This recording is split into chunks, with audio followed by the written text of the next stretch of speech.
nuestras pulsiones, activamos nuestras áreas de la conciencia. Somos conscientes de que estamos funcionando en esa evolución tan liosa que os hablaba antes del sujeto y el objeto y la sumisión y la dependencia y todo eso.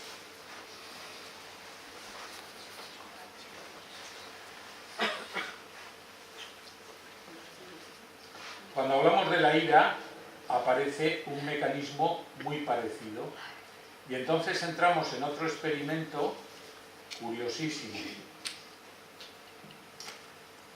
Y este experimento se hace con una técnica muchísimo más evolucionada que sigue...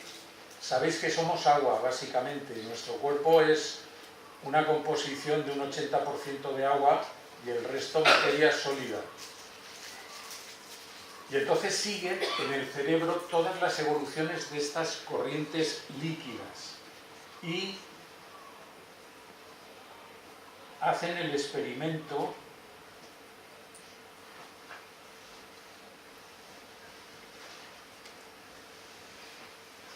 con una serie, en Inglaterra, con una serie de delincuentes, asesinos, homicidas y tal. Y se dan cuenta, a través de esta manera de hacer esta tomografía tan avanzada, que su cerebro frontal y su cerebro arcaico adolece de falta de conexiones, cada uno distinto.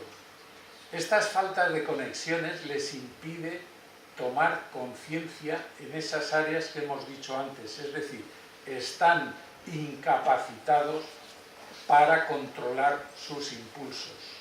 Esto es un experimento, no es una justificación moral para decir, bueno, pues como estás incapacitado para controlar tus impulsos, sal a la calle, vete, quedas libre y sigue matando. No, pero es lo que hay. Esto es lo que han llegado.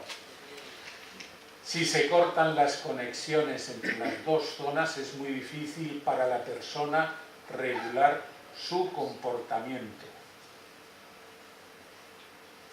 Así que los 9 psicópatas que entraron en el experimento presentaban más deficiencias en las conexiones entre esas dos zonas.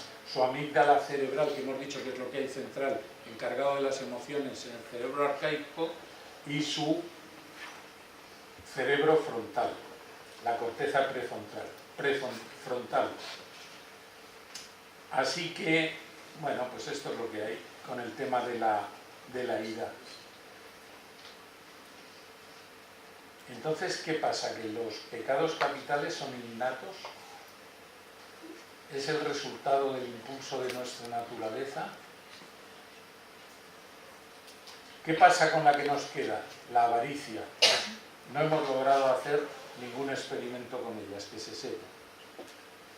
Así que cuando hablamos de la avaricia, los mecanismos pueden ser mucho más complicados. Aquí tenéis la amígdala, que se encarga de las emociones en el cerebro, y el cerebro frontal. Esta puñetera que hay aquí, la amígdala, que se encarga de las emociones, es la causante en su relación con el cerebro frontal de la mayor parte de problemas emocionales que todos tenemos. Los conflictos, por qué necesitamos ir al psiquiatra, al psicólogo, al terapeuta, por qué estamos tristes, por qué vivimos amargados, los que vivimos amargados cuando vivimos amargados, o por qué somos felices, los que vivimos felices cuando vivimos felices. Voy a hacer un capítulo rápido de la envidia dedicado a María Isabel.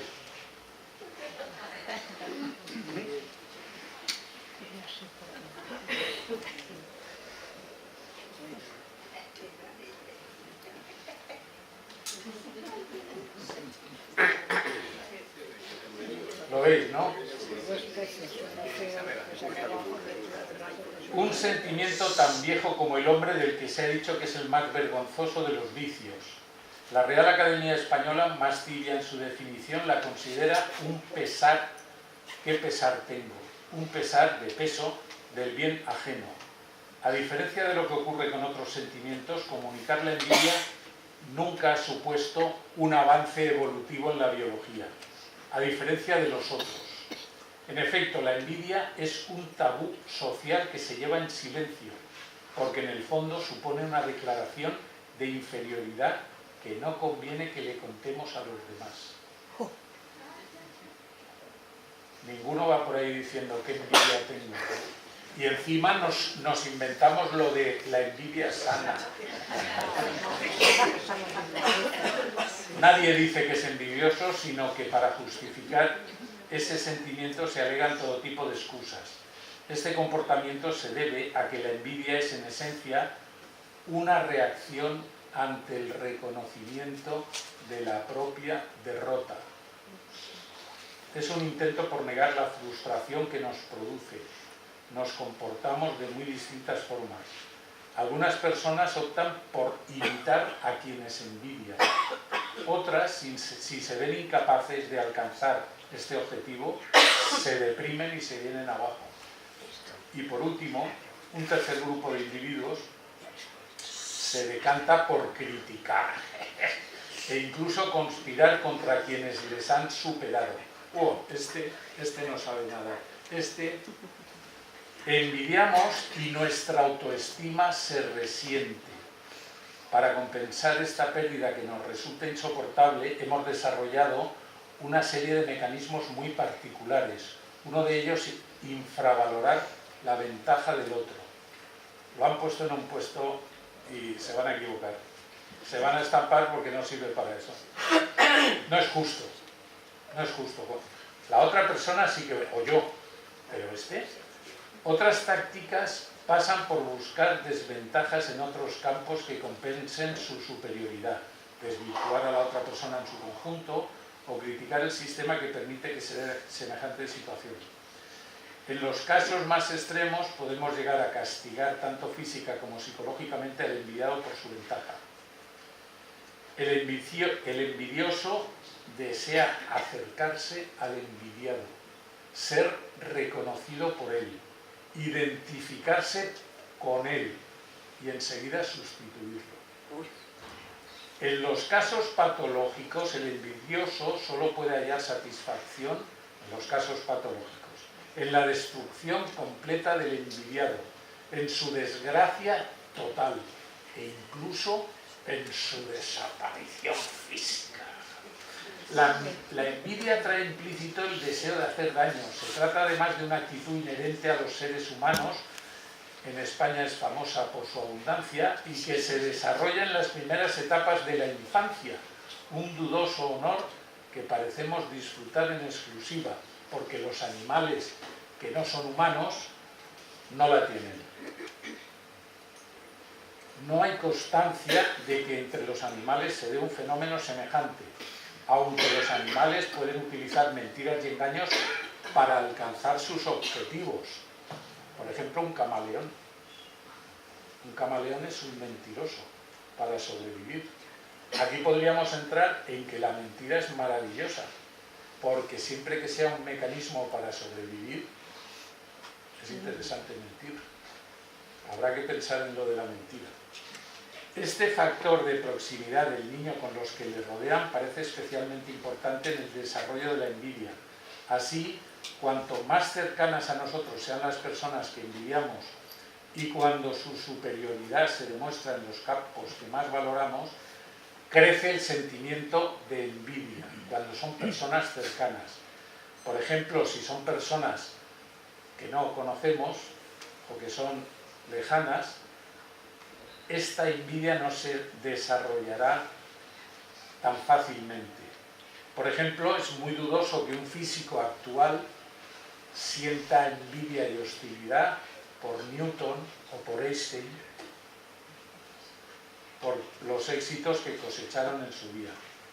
Puesto que la envidia se acentúa entre personas que viven circunstancias parecidas, lo lógico es pensar que se gesta entre hermanos, cuando los hermanos están pidiendo a los padres igualdad de trato o que lo quieran a él o a ella más que a los demás y ven esas injusticias.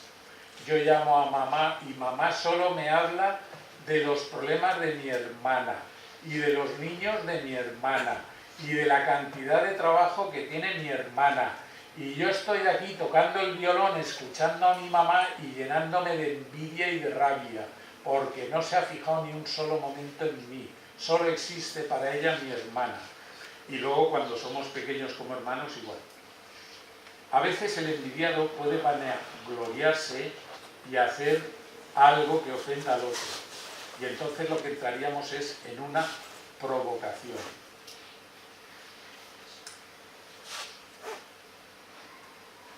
El caso primero en el Génesis de la envidia es la historia, ya lo sabéis, de Caín y de Abel. Y fijaros cómo acabó. Envidia entre hermanos. José, el favorito de Jacob, todos los hermanos pactaron para cargárselo, porque además era el más guapo, era el que más gracia hacía, era el que sabía interpretar los sueños. Solo Rubén, el hermano pequeño, dijo que no, pero los demás a por él. Y acabaron intentando o vendiéndolo como esclavo. Así que este sentimiento, que es tan puñetero, es más profundo cuando observamos el éxito en el otro y nos parece inmerecido. Y entonces la hostilidad da paso a algo mucho peor, que es el rencor. Fijaros todas las actitudes emocionales que salen de la envidia.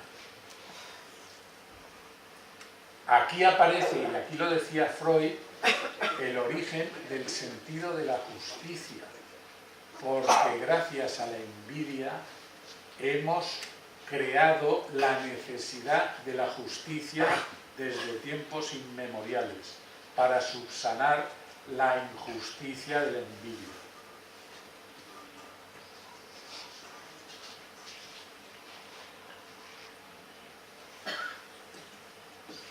La envidia está asociada a 4 tipos de comportamiento: al deseo sexual, a la avaricia, a los deseos de agresión y a una reacción terrible, que es la depresión. Esta es terrible, la depresión es terrible. Ya lo decía Don Quijote, todos los vicios, Sancho, traen un no sé qué de deleite, de placer, pero el de la envidia no tal, sino disgusto, rencores y rabias. Iba a seguir, pero creo que nos hemos comido el tiempo. ¿Verdad? Puedes estar 10 minutitos más. 10 minutitos más puedes estar. Vale, seguimos rápidamente. ¿Qué sugerencia pondríamos a la envidia para intentar gestionarla mejor y que no nos hiciera daño? Pues hay una magnífica herramienta que sirve para muchas cosas, que es olvidar.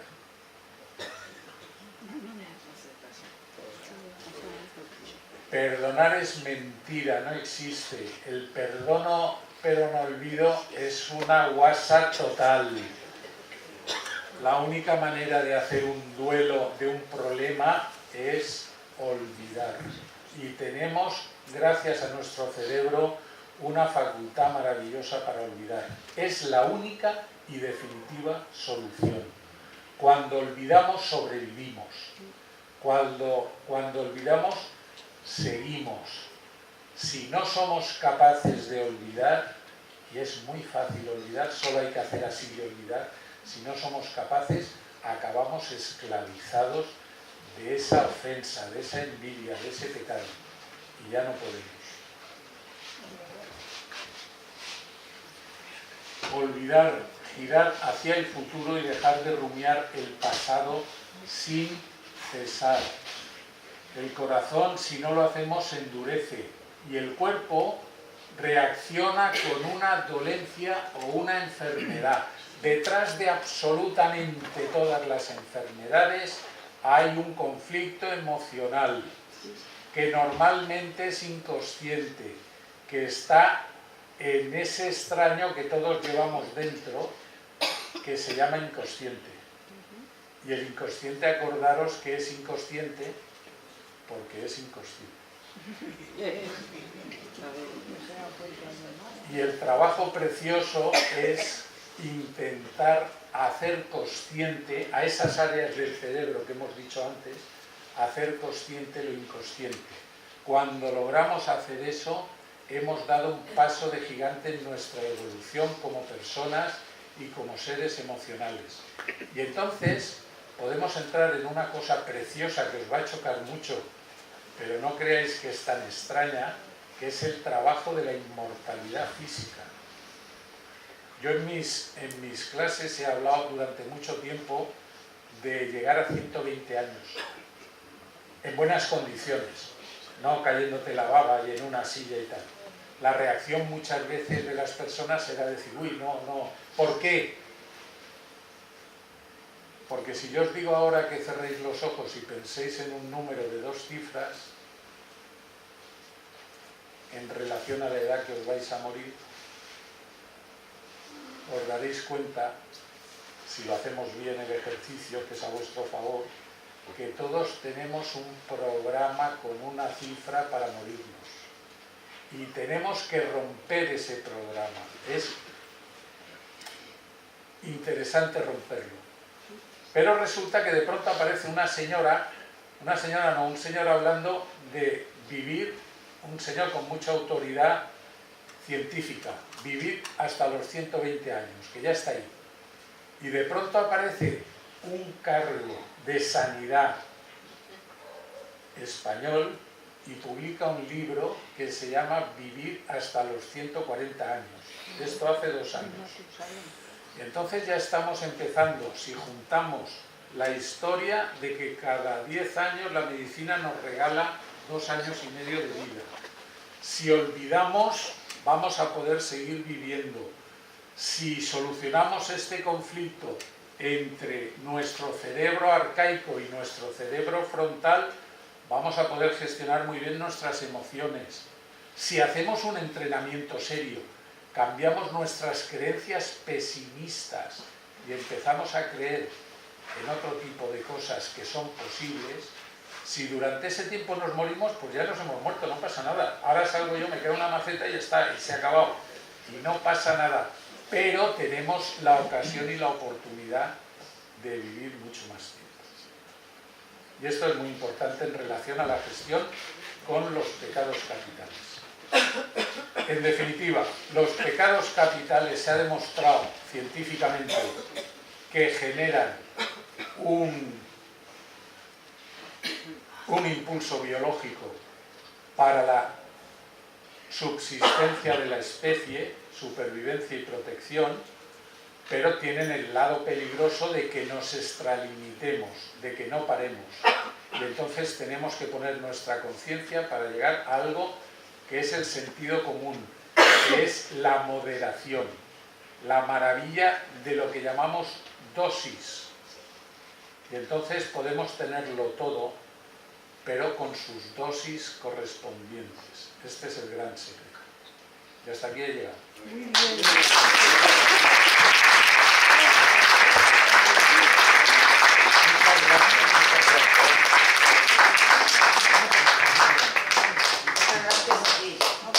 Porque, bueno, esto varía para 3 días, me parece a mí, de lo profundo que es, pero bueno, en 1 hora es lo que hay. De todos modos, le tomaremos el teléfono para que vuelva a eso del invierno.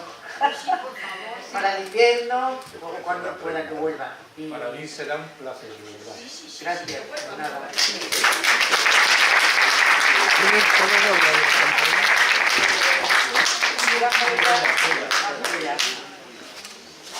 Te quería hacer un pequeño detalle por haber pasado por aquí por el faro, que es una tacita con tu imagen, espera que está quitando el ordenador, para que te acuerdes de tu visita al faro. Muchísimas gracias, la tendré como un trofeo.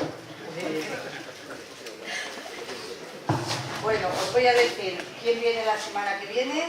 Bueno, si por cierto está aquí y está aquí escondidito. ¿Quién viene y el tema? Lo voy a decir ahora mismo. José María Albero, Pepe para los amigos. Él nos hablará ovnis, verdad, mentira, evidencia o fe. La semana que viene, si queréis escucharlo, ya sabéis, a puertas abiertas, y disfrutaremos un martes más. Y ahora vamos a pasar a las preguntas. A ver, por favor. Hola, buenas. Hola, mi nombre es Óscar. Bueno, ante todo, gracias. Vamos a escuchar. Ante todo, muchas gracias. Ha sido como un canto de esperanza porque si estamos al principio y falta mucho por evolucionar, se solucionarán muchos problemas actuales que no los veremos tal vez nosotros. Y ahora la pregunta, se me ha ocurrido ahora, si se puede señalar a un país o a una comunidad como el más envidioso del contexto. La pregunta es, entonces, ¿habrá un mapa de envidiosos en el mundo? Como hay el de la felicidad, sea acertado o no, y cuáles pueden ser los factores que lo determinan, culturales, como las religiones,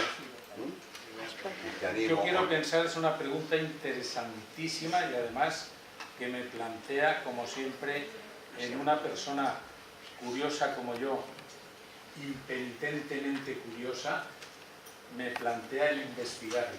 Pero me viene a la cabeza, por la distinción, por ejemplo, del país que habitamos, en el que presumimos desde hace muchos siglos de ser un país típicamente envidioso, en el que predomina la envidia, que el origen de este país es un país hecho con muchas tribus, muchas culturas, casi parecido a Italia. Garibaldi logró unificar Italia, que también tenía problemas similares. Pero España es un país absolutamente heterogéneo, diferente en cada una de sus partes y además con orígenes distintos. Desde los visigodos, todo el norte incomunicado, los vascos han tenido que inventar según qué palabras que no tenían al fundirse. Es decir, no tiene nada que ver un andaluz con toda la influencia árabe, con un vasco. Ya dice el asturiano, dice, España es territorio reconquistado y solamente es Asturias. Es decir, hay toda una conciencia diferencial, enriquecedora y maravillosa, pero que probablemente intuyo yo así de pronto y sin basarme en nada más que en la intuición, que pueda ser causa de esta envidia, con lo cual concluiríamos que países heterogéneos podrían también tener este problema de la envidia más acusado. Para ese mapa. Una cosita más. Dando razonamiento, lo cognitivo, ¿no? Si yo me encuentro, por ejemplo, ante un profesional como usted, en vez de envidiarlo, lo agradezco, ¿no? O sea, que ojalá me encontrara personas, o vas al médico y vas a llevar a tu hijo al médico, el mejor médico que puedas. No vas a envidiar al médico. No entiendo yo esa relación. Eso de lo que está hablando es de su inteligencia emocional y de su grado de evolución. Permítame que se lo diga. Que se lo digo de usted como no. Gracias. Lola. Sí, usted ha comentado que el primer pecado... De tú, por favor, que solamente era eso. Sí. Bueno, ha comentado que antes del primer pecado de Adán y Eva, cronológicamente se podría hablar de que había existido con mucha anterioridad. ¿Puede ampliar un poquito eso? Sí, claro. No hablaba de pecado, hablaba de impulsos que nos llevan a esa supervivencia. Es decir, nosotros biológicamente venimos del mar, somos seres que estuvimos en el mar. Esto es lo que llamamos la filogénesis y la ontogénesis. Y se repite en el bebé desde la concepción el mismo proceso que se ha producido con el ser humano, que no era ser humano, sino que era una cosita pequeña que sale del mar, que se queda en la orilla, y estando en la orilla está esperando que venga una ola y se lo lleve al mar otra vez. Pero hay algunos que no, y entonces esos o mueren o se adaptan. La clave de la supervivencia es adaptarse, la capacidad de adaptación, y sigue siéndolo. Los dinosaurios no supieron adaptarse, no pudieron. Bueno, Entonces, desde ahí viene ya este impulso de supervivencia, este impulso de alimentación, que está detrás, por ejemplo, en esta supervivencia, está detrás de la sexualidad, está detrás de la alimentación como elementos básicos. Por eso digo que viene de antes. Gracias. A ver, por favor. Buenas tardes. Buenas tardes. Muy agradecido por la conferencia y le quiero hacer dos preguntas. Una, cuando ha dicho usted olvidar, cuando me conteste, quiere decir entre olvidar e ignorar, ¿qué diferencia podemos encontrar entre el olvido y la ignorancia? Y la segunda, que todos los ensayos que han hecho en las universidades americanas, ¿con qué cantidad de personas o grupos lo han hecho en edades? Porque claro, la parte del cerebro, que es la parte que, digamos, que peca y la que no peca, pero no es lo mismo coger a una persona sin estudios de 30 años que un grupo que tenga ya 60, digamos, por ejemplo. Que si eso también va variando en el proceso de los años, claro, y si los ensayos que se han hecho han sido a diferentes edades, porque no es lo mismo lo que he dicho antes. Entonces, y si esas dos partes del cerebro van evolucionando en relación con los años que van pasando. Te contesto. Me parece Encantado. La diferencia entre la ignorancia y el olvido es que el olvido es consciente y la ignorancia es inconsciente. La segunda cuestión es que cuando estamos haciendo pruebas científicas con el cerebro, estamos utilizando un grupo más o menos suficiente para que nos diga cosas. Cuando hemos hablado del ejemplo en Inglaterra con los psicópatas, digamos, pues es que ya tenemos ahí un elemento comparativo entre psicópatas y personas, no me gusta la palabra, normales. Y entonces sí que estamos teniendo un margen. Se ha hecho en Japón, se han hecho en Estados Unidos, se ha hecho en Inglaterra, se sigue haciendo. El cerebro en sus áreas está bastante estudiado en cuanto a que le damos un estímulo y observamos su respuesta, pero sabemos muy poco. En cuanto a la segunda parte de la segunda pregunta, si el cerebro evoluciona o no, o estas personas a las que se ha cogido tienen un grado de evolución diferencial respecto a otras, sí que tenemos que decir que la evolución del cerebro tiene 4 partes. No lo he podido desarrollar por falta de tiempo, pero tenemos 4 partes de evolución a lo largo de la historia del ser humano. La primera parte está controlada por el tronco cerebral y es una parte arcaica y se dedica a la supervivencia. La segunda parte está controlada por el cerebelo y se encarga de la protección. Estas 2 partes son endodermo y mesodermo antiguo y son las primeras que se hicieron. Y como hemos comentado antes, estas 2 partes que se encargan de sobrevivir y proteger en el ser humano, para todos está igual. Pero además no evoluciona, actúa, pero ya no evoluciona más. Se acabó y ya no evoluciona. Y luego han ido surgiendo, en la evolución surgen las cosas según lo necesitamos. Pero hacen falta millones de años, no surgen de golpe.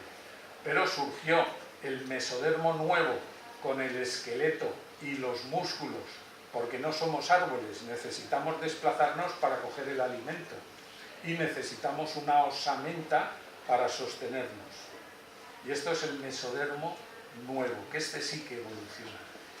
Y el último, que es en el que estamos en pañales, insisto, y es el más apasionante, no hay que deprimirse porque estemos en pañales con él, que es el neocórtex, con el cerebro frontal.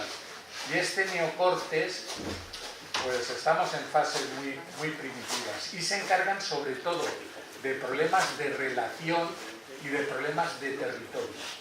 Entonces, independientemente de nuestra evolución moral de cada persona, de nuestra evolución cultural, de nuestra evolución transgeneracional recibiendo problemas de nuestros antepasados, todos los cerebros están hechos igual que todos los brazos dentro de un orden, ¿no? O todas las piernas, o los ojos, o sea, nuestra forma. Vale. Muchas gracias. A usted. A ver, por favor. Muchas gracias por conferencias, escucharla muy interesante. A ver si una vez pudiera usted explicarnos o venir lo que tanto se habla hoy en día del segundo cerebro, los intestinos y la relación con el cerebro primero. Se lo voy a contar. Que sería el segundo. Se lo voy a contar rapidísimamente porque aquí esta señora no tiene fechas hasta yo que sé qué año. Julio. Pero bueno, yo encantado. Sí, ¿verdad? No solamente tenemos cerebro, neuronas en el estómago, en el intestino, tenemos neuronas en todos los órganos de nuestro cuerpo. Tenemos una comunicación neuronal con el cerebro desde todos los órganos. Por eso es que tenemos una capacidad de gestión con nuestro cuerpo impresionante, pero para eso tenemos que estar en armonía. Sí, precisamente he leído un libro, además lo cogí aquí en la biblioteca hace como 4 o 5 años. Muy interesante, 2 médicos psiquiatras eran españoles que convivían en Alemania y los dos escribían el libro y decían que todas las enfermedades físicas del hombre provienen de nuestro cerebro, o sea, de nuestra mente, y ahora ya comprendo si está en relación con todas las neuronas. Existe lo que llamamos nosotros la tripolaridad. Y la tripolaridad es una relación constante en ambos sentidos entre la psique, que yo no sé dónde está, ni lo que es, pero está, entre la psique, el cerebro y el órgano. De tal manera que nosotros podemos, a través de, gracias a estas investigaciones continuas, saber que existen unos edemas en el cerebro que son como ondas cuando tiras una piedrecita en un estanque calmado, que te está hablando, y tenemos los mapas y tenemos la relación. Lo que pasa es que yo no soy radiólogo y no puedo jugar a eso. Me aguanto y juego por otro lado. Ya quisiera. Hay muy poca gente que lo sabe hacer. Pero hay una relación constante entre la psique, el cerebro y el órgano correspondiente. A ver, Monse, por favor. Monse, de Lupe. Buenas tardes. En primer lugar, quería felicitarle por la excelente charla que nos ha dado. Muchas gracias. Porque además nos ha incitado, por lo menos a mí, a pensar. Cuando ha hablado de la envidia, he visto que ha sacado la lámina 2 peceras. En una pecera grande con un pez pequeño y una pecera pequeña con un pez grande. Entonces yo he pensado, mientras estaba, el cerebro escucha y piensa a la vez, o deja una cosa o deja otra, y estaba pensando quién tenía envidia a quién. Y he pensado que son los dos, porque el pez pequeño tendría envidia al pez grande porque era mayor, porque era más voluminoso, pero el pez grande tendría envidia al pez pequeño porque estaba en un lugar mejor, que se podía mover. Entonces yo pregunto, ¿la envidia es recíproca? Es decir, que yo puedo tener envidia a una persona porque es más guapa o porque tiene más bueno, por lo que sea, y esa misma persona puede tener envidia de mí. Así como en las relaciones amorosas siempre es mutuo, cuando alguien se enamora de alguien, la otra persona, fijo, que está sintiendo cosas, a la inversa, la envidia no es necesario. Puede que el envidiado incluso caiga en la soberbia, al darse cuenta que es envidiado. Nos encanta que nos envidien. Entonces le pregunto, ¿por qué nos ha puesto esas 2 imágenes? Pues ¿Tenía esta alguna era intención la provocación para que usted quedara. Los solteros que quieren estar Muchas casados, gracias. ¿no? Los solteros que quieren ser casados y los casados que... Aquí hay una lectura muy interesante que se deduce enseguida. Si yo estoy dándome cuenta de lo que tengo, voy a ser mucho más feliz que si ignoro lo que tengo y voy a estar queriendo tener lo que otro tiene y que yo no tengo. Solo que nos miremos el ombligo un poquito, nos vamos a dar cuenta, todos los que estamos aquí, independientemente de nuestras circunstancias personales más o menos difíciles, de lo afortunados que somos.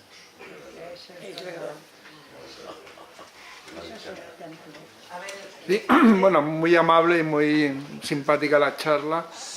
La pregunta que le haría es que dicen que aquí mismo se dan otras charlas que este cerebro profundo de los primeros es mucho más rápido que el cerebro, diríamos, del neocórtex. Tiene mucha lógica. Sí, por tanto, la publicidad la enfocan directamente a ese cerebro profundo para que actuemos inconscientemente en muchas situaciones. Sí, señor, estoy de acuerdo con usted. ¿Por qué? Porque tiene más experiencia. Porque ha sido gracias a ese cerebro profundo que estamos aquí, que hemos sobrevivido.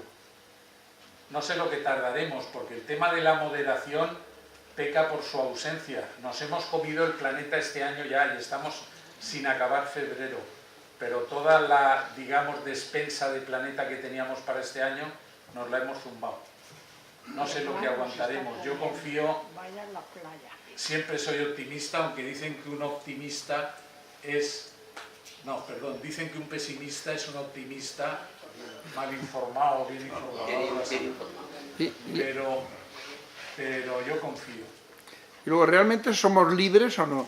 Porque claro, con todo ese cerebro que actúa, ¿tenemos alguna libertad? Pensamos que la tenemos, pero realmente... Yo ahí tengo una frase que me consuela, que es que yo soy libre para elegir mis cadenas.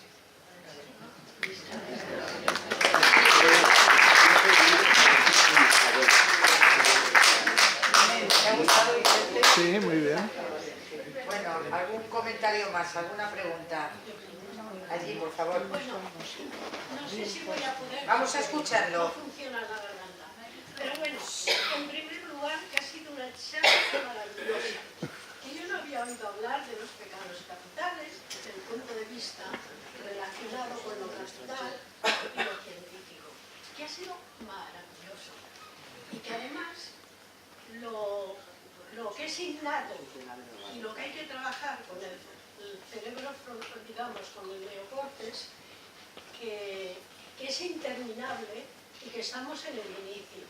Yo siempre había pensado, realmente, o lo he leído, no lo sé, pues que las células eran inteligentes, no cabe duda, porque ellas mismas se especializan para formar el corazón o formar la vesícula o lo que sea. Y que la vida es incomprensible. He ahí el quid. Y me ha gustado mucho el yo objeto y el yo sujeto, porque es el yo que tratamos como objeto el que es el grande. Y ahí está un misterio tremendo, que es el que falta que trabajar. Y no sé si viene a tono, ni quiero presumir, creo, que no lo sé.